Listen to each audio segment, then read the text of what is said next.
just mumble their way through it. The Kukah Center, implementers of Component 3 of the European Union, which is support to democratic governance in Nigeria, held a validation session for political parties to review the first draft report of the needs of assessment conducted in the last few months.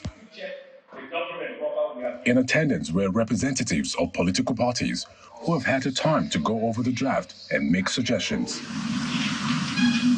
In his remarks, founder of the Kukah Center, Bishop Matthew Kukah, shed light on the importance of the project. A lot of people were consulted. It's quite elaborate. People were asked all kinds of questions. And I'm hopeful that everybody will read this report, because it's pretty well written, but it also has recommendations. And if we begin to attempt to implement those recommendations, we will begin a process of energizing our democracy.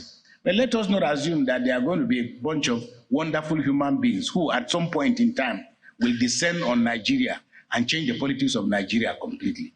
That's not how that's not how politics is played out. He also spoke on what political parties must do to have a better leadership structure.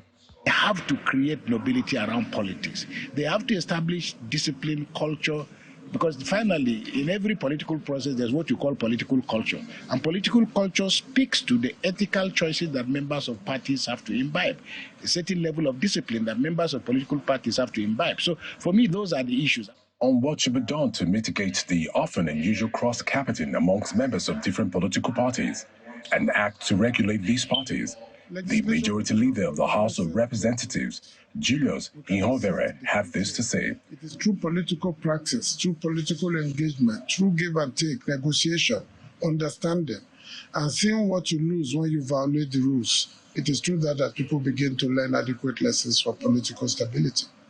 From some of the public findings made, a recommendation was also made to the electoral umpire, INEC, on how to effectively carry out its functions. Another recommendation from across the interviews with members of the political parties is the fact that the work is too much for INEC. INEC cannot register, deregister, conduct elections, prosecute offenders. That is why it's important to, unbundle that and separate the work and make it easier for INEC to concentrate on things that will make and bring integrity to the entire process. Stakeholders at this event are hopeful that the findings of the project will be adopted and implemented for the growth of political parties, for the enhancement of pluralism, internal democracy, and equity within political parties. Benny Ark, Channels Television News.